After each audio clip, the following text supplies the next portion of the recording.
कि जो समय पे किया हुआ भोजन है वो आरोग्य करने में सबसे श्रेष्ठ है। खाने में भरपूर पोषक तत्व लेते नहीं हैं और वो विटामिन्स, मिनरल्स, इन सब चीज़ों की गोलियां खाते हैं या इन चीज़ों को अपने आहार में शामिल कर लेते हैं। क्या कभी हमारी दादी, हमारी नानी को, हमारे दादाजी को कभी देखा था कभी कैल्शियम, आयरन, प्रोटीन या विटामिन खाते हुए? नहीं देखा था। क्यों? आयुर्वेद में इस चीज़ का महत्व नहीं आप क्या खा रहे हैं, आयुर्वेद में इस चीज़ का महत्व आप कब खा रहे हैं। आयुर्वेद की थ्योरी न्यूट्रिशन की थ्योरी नहीं है, हमारी थ्योरी डाइजेशन की है। मतलब जो गोलियां हम बाहर से ले रहे हैं वो तत्व सारे आपके खाने में ही हैं। हमारे बुजुर्ग क्या करते थे, बड़ी बड़ी ऐसी टंकियां रखते थे या मिट्टी के वो बनाए होते थे उन्होंने, तो उसमें पूरा साल का 2 साल के चावल रख देते थे और आप हैरान होते थे उनमें कोई कीड़े भी नहीं पड़ते थे, तो वो चावल खाते थे। तो आजकल तो ताजी कणकाई है, हम उसको इस्तेमाल करने देते हैं। तो बड़ा निकृष्ट भोजन कहा गया है आयुर्वेद में। ताजी कोई भी फल सब्जियों के अलावा जो दालें हैं, जो आपके अनाज हैं, वो ताजे नहीं होने चाहिए, वो गर्म हैं और जो भारी हैं, इसलिए जो है वो आपके पुराने जितने हैं उतना ज़्यादा अच्छा जो है वो रहेगा। जो आप खाना खा रहे हैं वो आपके लिए दवाई है, तो उसको बड़ा सोच समझ के उसका जो है सेवन करिए। तो इसलिए जो 4 किस्म के सन है, अधेशन, विषमसन, शमसन, विरुद्धासन, इसको जो है इन पे ध्यान रख करके आपने अपना खान पान तय करना है।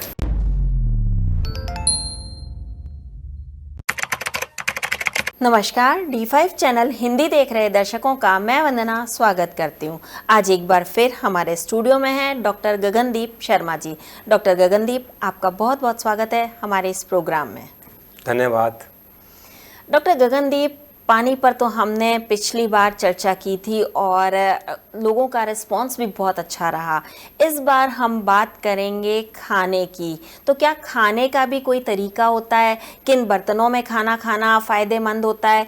खाने को किस तरीके से खाना चाहिए या किस तरीके का खाना जल्दी डाइजेस्ट होता है? अक्सर लोग विटामिन्स की गोली खा लेते हैं, खाने में भरपूर पोषक तत्व लेते नहीं हैं और वो विटामिन्स, मिनरल्स, इन सब चीज़ों की गोलियां खाते हैं या इन चीज़ों को अपने आहार में शामिल कर लेते हैं। तो आज हम खाने पर ही बात करेंगे कि खाना किस तरीके से खाना चाहिए, खाना खाने का समय क्या होना चाहिए, कितना खाना खाना चाहिए और कौन सा खाना आपकी सेहत को बिल्कुल अच्छा रख सकता है। तो शुरुआत करते हैं। सबसे पहले हम आपसे ये जानना चाहेंगे कि जो खाना खाना है, क्या इस खाने खाने का कोई समय होता है? देखिए, आयुर्वेद में क्या खाना है इसका वर्णन बाद में है, लेकिन एक सूत्र में बात कह दी कि काल भोजनम आरोग्य करणाम श्रेष्ठम, कि जो समय पे किया हुआ भोजन है वो आरोग्य करने में सबसे श्रेष्ठ है। तो ऋषि मुनि शिलाजीत भी कह सकते थे कि आरोग्य के लिए श्रेष्ठ है, वो त्रिफला भी कह सकते थे, वो सोना भस्म भी कह सकते थे, लेकिन उन्होंने कहा काल भोजनम आरोग्य करणाम श्रेष्ठम, समय पे किया हुआ भोजन। तो आयुर्वेद में जो वर्णन मिलता है अधिकतर ग्रंथों में वो 2 काल भोजन का वर्णन है। अगर आप आस पड़ोस गांव में अपने किसी बुजुर्गों को देखेंगे जो 80-90 साल, 95 साल, 100 साल जिनकी उम्र है, आप देखेंगे कि शाम का भोजन 5-6 बजे खा रहे हैं, सुबह का भोजन 9-10 बजे खा रहे हैं। 2 काल भोजन, सबसे पहले समय पे किया हुआ भोजन। तो और दूसरा समय पे कौन, ये समय कैसा है? जब आपको भूख लगी होगी, इसलिए समय इस हिसाब से बनाया गया है। देखिए, प्रकृति घड़ी है। अब आप कभी देखा आपने किसी पंछियों को कि सूर्य छिपने के बाद खाना खा रहे हैं? पशुओं को देखा है? कोई कबूतर, कोई चिड़िया देखी कि वो खाना ढूंढने जा रही है? तो हम जीवन में खाना ही सब कुछ है। सारा जो हमें बल मिलता है भोजनम में ही भेषजम, आपका जो खाना है वो दवाई है। तो उसको समय पे बड़ा निर्भर करता है कि उसको हमें समय अनुसार जो है वो खाना चाहिए। तो 2 काल भोजन, सुबह का 9-10 बजे, शाम का 5-6, 6:30, 7 बजे से पहले पहले। तो 2 समय भोजन का वर्णन आयुर्वेद में। खाना खाने का सही तरीका क्या है? मतलब कहने का है कि नीचे आलती पालती मार करके बैठ के खाना चाहिए या टेबल चेयर पे खाना चाहिए या फिर खड़े होके खाना खाना चाहिए? देखिए, आजकल आप बड़े बड़े समारोह, विवाह, शादियाँ, जहाँ पर करोड़ों रुपए खर्च होता है, जहाँ पर 5-5 हज़ार की एक प्लेट होती है, लेकिन लोग खड़े होकर के खाना खाते हैं, वो सबसे निकृष्ट तरीका, सबसे बुरा तरीका है। आयुर्वेद में वर्णन वही वर्णन है पंगत में बैठ करके, पालथी मार करके खाना खाना। तो आज आप कहीं पे भंडारा लगा है तो देखिए, आप गुरुद्वारा साहब में जाते हैं तो देखिए, या आप वंदना जी अगर हिमाचल और उत्तराखंड के बारे में देखेंगे, आज वहाँ पे जो भी विवाह शादियाँ होती हैं वहाँ पर ज़मीन में बैठ करके ही खाना खाया जाता है। तो बेसिकली क्या है कि हमारा शरीर पंच भौतिक है, और जो ज़मीन पे बैठ करके जब आपका ज़मीन के साथ जब आपका टच करेगी ज़मीन, तो आपके जो पंच भौतिक जो हमारा जो पूरे बॉडी में जो सारे जो शरीर में जो तत्व हैं वो पूरे रहते हैं। और आप हैरान होंगे कि ये बड़ा वैज्ञानिक तरीका है। अब जब नीचे बैठ के आप कैसे खाना खाएंगे, अब खाना खा रहे हैं, देखिए ऐसे झुके ऊपर, दोबारा आगे आए, झुके ऊपर, क्या हो रहा, आपकी साथ में साथ आपके पेट का मसाज भी हो रहा है, आपकी एक्सरसाइज भी हो रही है। मतलब इस खाने के तरीके से क्या है कि आपकी एकदम जो है वो इंसुलिन लेवल इंक्रीज होगी। आप डायबिटिक नहीं हो सकते अगर इस तरीके से आप खाना खा रहे हैं। मूवमेंट देखिए, अब आप लिया, अब आप पांचों उंगलियां, ठीक है, तो भी पंच तत्वों का जो है वो शो करती हैं, ठीक है। उसके बाद वो खाना टच हो रहा है, ठीक है। उसके बाद आपका जो है हाथ आपके मुंह में लग रहा है। और एक रिसर्च हुई है, रिसर्च ये हुई है कि जो बच्चे चम्मच के साथ खाना खाते हैं और जो बच्चे कंपैरेटिवली हाथ से खाना खाते हैं, वो बच्चे सही तरीके से खाना खाते हैं, और उनके जो हेल्थ है वो कंपैरेटिवली ज़्यादा अच्छी है उन बच्चों से जो बच्चे चम्मच के साथ खाना खाते हैं। तो हाथ के साथ खाना खाना, पालती मार के नीचे बैठ करके खाना खाना, ठीक है, और जो है उसको चबा चबा करके खाना खाना, और ऑटोमेटिकली आपकी बॉडी की मूवमेंट रहती है। लेकिन हाँ, अगर कोई बुजुर्ग है नीचे नहीं बैठ सकता, किसी को कोई चोट लगी हुई है, तो वहाँ पर आपने जोर जबरदस्ती नहीं करनी है। वहाँ पर क्या आप कुर्सी और टेबल पे बैठ के खा सकते हैं।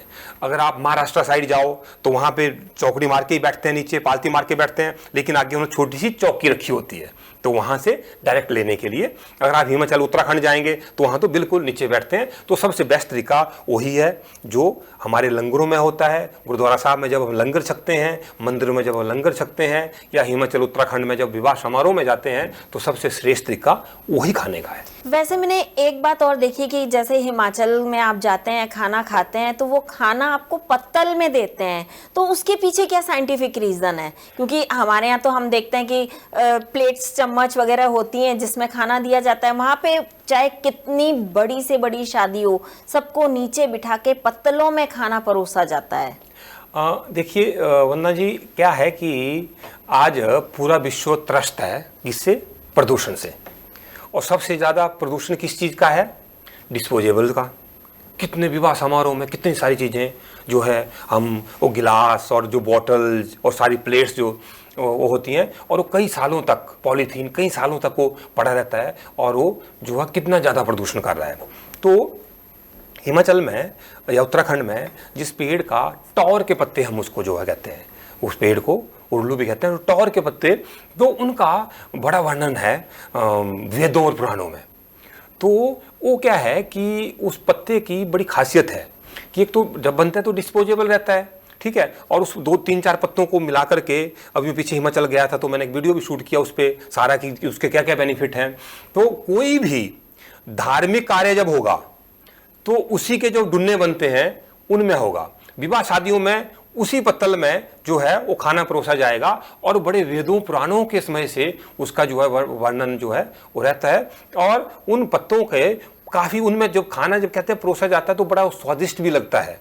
और हिमाचल की जो धाम बड़ी मशहूर है, आप हमीरपुर की, कांगड़ा की, मंडी की, तो धाम जो परोसी जाती है उन्हीं पत्तों में परोसी जाती है। इवन की जब पूजा पाठ किए जाते हैं तो उन्हीं पत्तों के ऊपर जो है अलग अलग पूजा सामग्री, हवन सामग्री रखे जाते हैं। जन्मदिन की जब पूजा की जाती है तो अलग अलग अनाज भी उन्हीं पत्तों के ऊपर जो है रखे जाते हैं। और खासियत है उस पेड़ की, उस पेड़ की खासियत क्या है कि वो 12 महीने पत्ते देता है। अदरवाइज क्या होता है, पतझड़ आती है, बसंत आती है, लेकिन उस पेड़ की 12 महीने, उसमें बीज लगते हैं, लंबी लंबी टाटे होती है, उनके बीच में बीज होते हैं, तो उन बीजों का भी जो है वो इस्तेमाल किया जाता है तो मुझे लगता है कि जो पुराणों में, वेदों में, धार्मिक ग्रंथों में जो चीज़ें लिखी, हमारे बुजुर्ग वैज्ञानिक नहीं थे, लेकिन उनकी हर एक एक्टिविटी वैज्ञानिक थी। तो आज जब पूरा विश्व त्रस्त है कि यार वो कैसे डिस्पोजेबल या कैसे इन चीज़ों से बचा जाए, तो उसमें एक बहुत अच्छा साधन हो सकता है। और वहाँ जंगल हैं, तो जंगलों के साथ साथ क्या है, रोजगार भी पैदा हो सकता है। हालांकि अगर अब मैं देखता हूँ कि बड़ी जो हाई फाई आजकल जो शादियाँ हैं, तो वहाँ पे एटलीस्ट जो टिक्कियाँ सर्व की जाती है ना वन्ना जी, वो आजकल उन पत्तलों में टिक्कियाँ आने लगी हैं, और अधिकतर शादियों में मैंने वो देखना शुरू कर दिया। तो धीरे धीरे हम अपनी जड़ों की ओर वापस आ रहे हैं, और मुझे लगता है कि जहाँ से शुरू हुए थे वो घूम फिर करके हम वहीं पे वापस पहुँच रहे हैं। तो इसलिए बैठ करके भोजन करना, और पत्तों में अगर उपलब्ध है तो हम उसको जो कर सकते हैं। मैंने पढ़ा भी था कि वो जो पत्तल है उनको आप धो करके जब वो बिछाते हैं सबके सामने और उसके ऊपर गरम गरम खाना डालते हैं, तो उसमें ऊपर वैक्स होती है, वो वैक्स उस खाने में मिलती है जो कि स्वादिष्ट बनाती है और खाना इजीली डाइजेस्ट भी करती है। तो कहीं यही वजह तो नहीं है कि पत्तलों में खाना देने की? बिल्कुल, देखिए प्रकृति तो प्रकृति है, जब दो चीज़ों का संयोग होगा ना तो अच्छी चीज़ निकलेगी, लेकिन दोनों प्राकृतिक होनी चाहिए। भोजन प्राकृतिक है, पत्तल प्राकृतिक है। अब भोजन को जब आर्टिफिशियल चीज़ में आप रखेंगे, ठीक है, तो उसकी मतलब पत्ते की एक अपनी न्यूट्रिटिव वैल्यू होती है, तो खाने को सुंदर भी बनाती है, वो स्वादिष्ट भी बनता है, सेहतमंद भी बनता है। और जहाँ पर मैंने पंचभौतिक जो खाने की बात की है, जिसमें सारे महाभूत खाने से मिलते हैं, तो उसका जो है पाचन भी जो है अच्छा रहता है। लेकिन जहाँ पर उपलब्ध नहीं है तो वहाँ पर हम दूसरे बर्तनों में खाना खा सकते हैं। आपने बात कही कि दूसरे बर्तनों में खाना खा सकते हैं, तो ऐसे और कौन से बर्तन हैं जिनमें खाना खाना फ़ायदेमंद होता है? क्योंकि आजकल तो स्टील के बर्तनों का भी चलन है, पुराने ज़माने में पीतल के बर्तनों का चलन हुआ करता था, इसके बाद सिरेमिक के आ गए, प्लास्टिक के आ गए, ऐसे दिन पर दिन चीज़ें चेंज होती जा रही हैं। तो आप हमें बताइए कि मिट्टी के बर्तन भी आ गए हैं अब तो अब आप हमें ये बताइए कि कौन से बर्तन सही रहते हैं खाना खाने के लिए? मैं आपको एक सीरीज में बताऊंगा, ठीक है ना। सबसे श्रेष्ठ तो मिट्टी का बर्तन है, सबसे श्रेष्ठ पत्तल है अगर पत्ते मिल जाते हैं, नंबर 1। नंबर 2 मिट्टी का बर्तन है। नंबर 3 कांसे का बर्तन है। नंबर 4 स्टील का बर्तन है। और सबसे निकृष्ट अगर कोई चीज़ है तो वो है जो बोन चाइना, जो बोंज के बने हुए होते हैं वो, और जो है प्लास्टिक का बर्तन हो गया, जो डिस्पोजेबल हो गया, या जो एल्युमिनियम के बर्तन है। इनमें खाना आपने नहीं खाना है। अदरवाइज नेचुरल पत्तल सबसे श्रेष्ठ है, मिट्टी के 2। कांसे के बर्तन की भी अपनी बहुत अच्छी वैल्यू है, लेकिन कांसे के बर्तन, पित्तल के बर्तन में आपने खट्टी चीजें नहीं डालनी है, खट्टा उसमें रिएक्ट कर जाता है। और अगर आप खाना बना रहे हैं तो आपके घर में जरूर बनना जी लोहे की कढ़ाई होनी चाहिए। तो पहले सब्जियां लोहे की कढ़ाई में बनती थी, हाँ, लेकिन ये बात है वर्तमान समय में लोग नहीं बनाते, क्योंकि जब लोहे की कढ़ाई में आप सब्जी बनाएंगे तो घंटे 2 घंटे में आपको कंज्यूम करनी पड़ेगी। ऐसा नहीं है आज बनाई और कल सुबह खा रहे हैं, कल शाम को खा रहे हैं, तो उसमें ऑक्सीडेशन होती है आयरन की और वो थोड़ा सब्जी काली हो जाती है। तो जब पहले लोहे के बर्तनों में सब्जियां बनती थी तो किसी को आयरन की डेफिशिएंसी नहीं रहती थी, तो आप लोहे के बर्तन में भी बना सकते हैं। अगर खाना पकाने के हिसाब से अगर मैं बात करूं तो कांसे के बर्तन अच्छे हैं और स्टील के भी आप इस्तेमाल कर सकते हैं। मिट्टी तो श्रेष्ठ है, उसका तो पत्तल और मिट्टी का कोई सब्स्टिट्यूट हो ही नहीं सकता। ये तो प्राकृतिक होगी ना, प्रकृति और आर्टिफिशियल तरीके से और जो हमने बनाया और जो प्रकृति है उनमें कभी भी कंपैरिजन नहीं हो सकता। वरना जी कंपैरिजन तो उन चीजों में हो सकता है, तो 4 चीजें आर्टिफिशियल हैं, उसमें कौन बेटर है? तो उसमें कांसा अच्छा है, नंबर 2 पे स्टील है, अदरवाइज मिट्टी से श्रेष्ठ है। उसके अब तो मिट्टी के कुकर आ गए हैं, मिट्टी की हांडियां आ गई हैं, मिट्टी की प्लेटें आ गई हैं, अब तो घड़े हैं, मतलब हर चीज आजकल अवेलेबल हो रही है। तो मेरा मन अनंत कहाँ सुख पावे, जैसे पंछी उड़ी जहाज से पुनः जहाज पर आए। एक पंछी की व्यथा है जो समुद्री जहाज पर बैठा है और वो पूरे उड़ता है समुद्री जहाज से, दूर दूर तक समंदर है, वो वापिस कहाँ पर? उसी समुद्री जहाज पर उसको वापस आना पड़ता है। इसलिए हमारा मन भी वैसे ही है कि हम उड़ रहे हैं ऊपर, लेकिन वापस हम अपनी जड़ों पे आ रहे हैं, वापस हम मिट्टी पर आ रहे हैं, वापस हम उन पत्तों पर आ रहे हैं, वापस हम अपने गांव पर आ रहे हैं और वापस हम अपनी जड़ों पर आ रहे हैं। आजकल लोग क्या कर रहे हैं कि मिट्टी के जो बर्तन है वो अट्रैक्टिव दिखें, इसके लिए उस पर पेंट कर देते हैं। तो क्या ऐसे बर्तनों का इस्तेमाल करना चाहिए? नहीं, ऐसे बर्तनों से बचना चाहिए। एक्चुअली क्या है कि अब वो पेंट प्रोविकॉन जो तड़क भड़क वाले शहर के जो लोग हैं, ठीक है, उनको ये नहीं लगता कि उसमें वैल्यू क्या है, हम चमक के पीछे पड़ जाते हैं, तो वहाँ पर है, तो इससे बचना चाहिए। साधारण से जो है मिट्टी के बर्तन इस्तेमाल करना चाहिए। और मिट्टी के बर्तन जब भी आपने यूज करने हैं, घड़ा यूज करना है, कोई और करना है, तो उसको उसमें 24 घंटे एटलीस्ट उसको पानी में भिगो करके रखिए या उसमें पानी डाल करके रखिए, उसके बाद उसको इस्तेमाल करिए। सीधा मिट्टी का बर्तन डायरेक्ट इस्तेमाल नहीं करना है। अब सबसे अहम बात मैं आपसे जानना चाहूंगी कि खाना कितनी मात्रा में खाना फायदेमंद रहता है? हाँ, देखिए, पहले तो काल भोजन की बात आ गई, तो उसके बाद हमारे जो आचार्य चरक और आचार्य भागवत कहते हैं कि मात्रा, तो मात्रा में आचार्य चरक ने कहा है कि त्रिविध कुक्षेद है स्पेशल उसमें, कि आपने क्या करना, कुक्षी पेट को कहा है कि पेट का तीसरा हिस्सा खाली रखिए। मतलब जितनी आपको भूख है 3 रोटियों की, तो आप 2 रोटियां खाइए। दोषों के लिए, हवा के लिए, वायु के लिए जो है आप एक हिस्सा रखिए। लेकिन आचार्य चरक ने चरक संहिता लिखी, उसके बाद भागवत संहिता आई, ठीक है, अष्टांग हृदय आया, आचार्य भागवत ने लिखी, तो उसमें थोड़ा सा रिलैक्स कर दिया। वो कहते जितनी आपको भूख है उससे चौथा हिस्सा पेट का खाली रखिए। मतलब 25% आपने खाना जो आप भूखा रहना है, भर पेट खाना नहीं खाना। अब देखिए, और आजकल का समय क्या है, हम भूख से दुगना खाते हैं। कहते हैं कि खाना, एक कहावत है कि पंजाबी लोगों की, कि पंजाबी लोग उस समय तक खाना नहीं खाते जब तक पेट नहीं भरता, हम तब तक खाना खाते हैं जब तक हमारा मन नहीं भरता।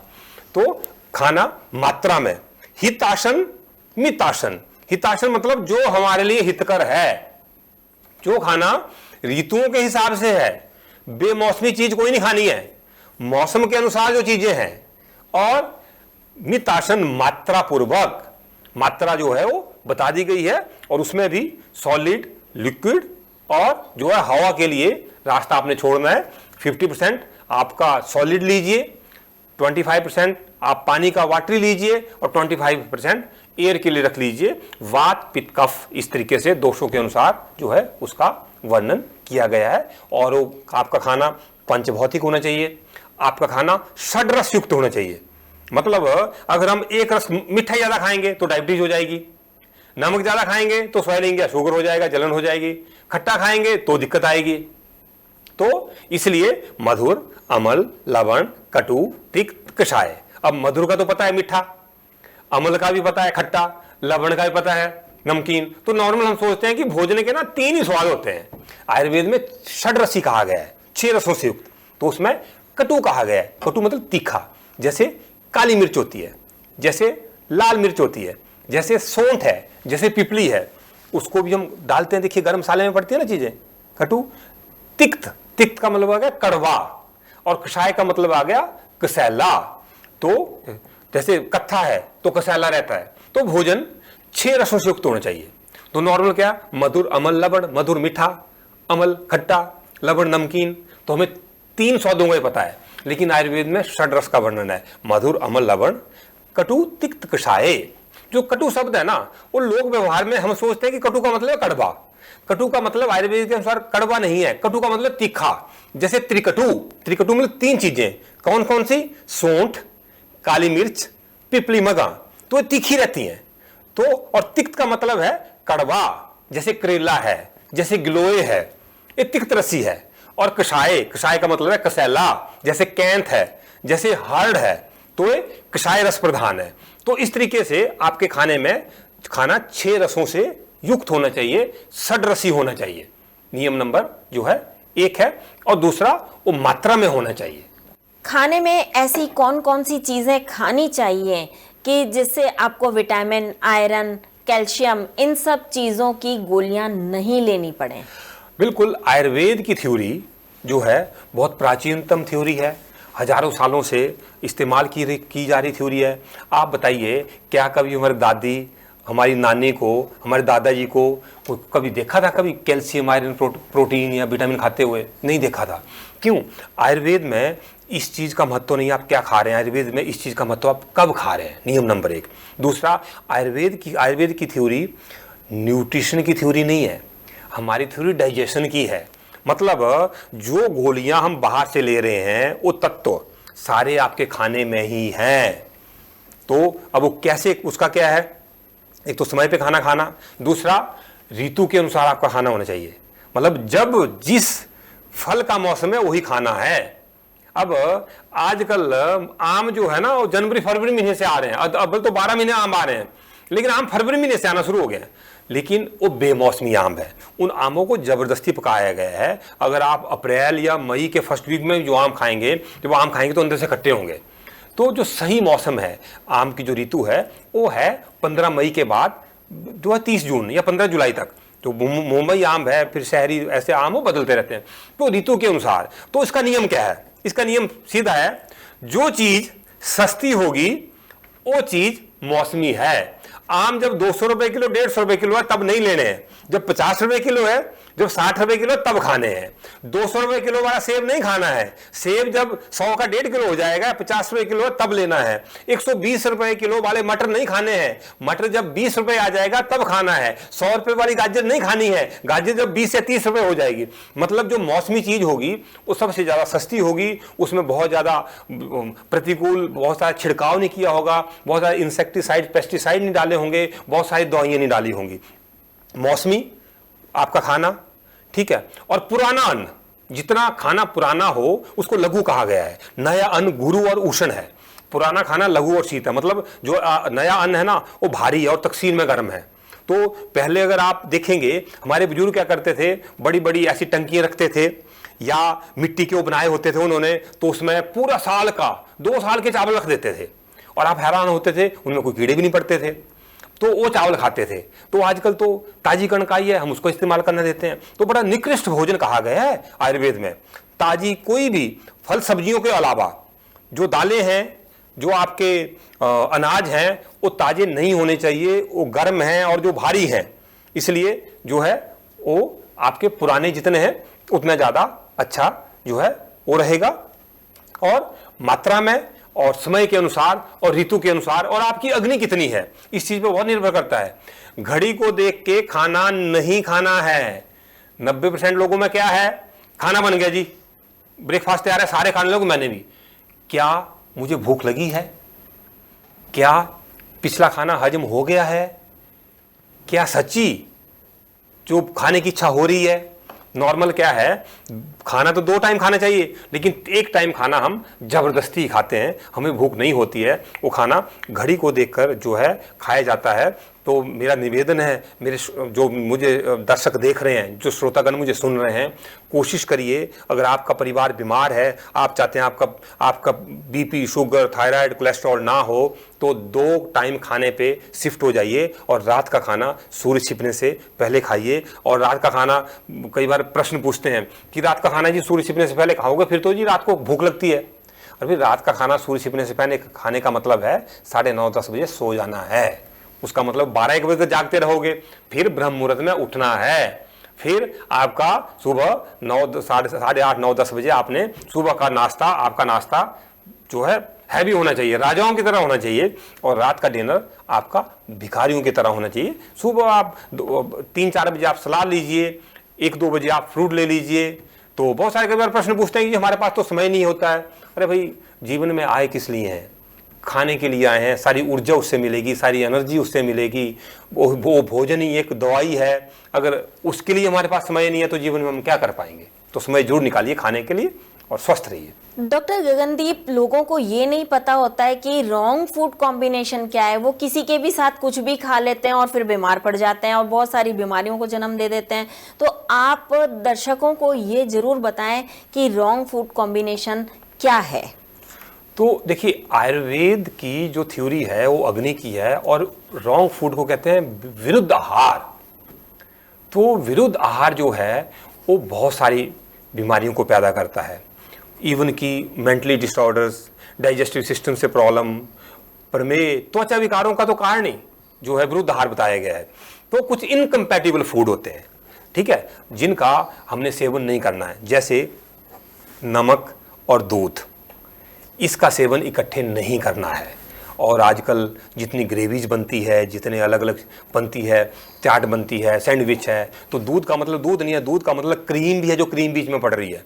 उसके साथ जो नमक का इस्तेमाल है वो बहुत खतरनाक है, बहुत सारी बीमारियों को, स्किन डिसऑर्डर्स को पैदा करता है, एलर्जीज को पैदा करता है, ठीक है, तो उसको आपने नहीं करना। दूसरा, नॉन वेज के साथ दूध का इस्तेमाल, ठीक है, नॉन वेज और दूध आपने साथ में उसका सेवन नहीं करना है, बहुत सारी बीमारियां पैदा होती हैं, बहुत सारी। अब आजकल एक नई चीज़ चली हुई है, कई बार हम शादियों में जाते हैं, अगर बड़े अच्छे रेस्टोरेंट्स में जाते हैं तो क्या है कि एक डिश है कि इस तरफ आइसक्रीम होगी, चिल्ड आइसक्रीम, और दूसरी तरफ जो है गुलाब जामुन, गर्म गुलाब जामुन रखा होता है, और उसको हम ऐसा खाते हैं चम्मच से कि आधा गर्म गुलाब जामुन और आधी आइसक्रीम।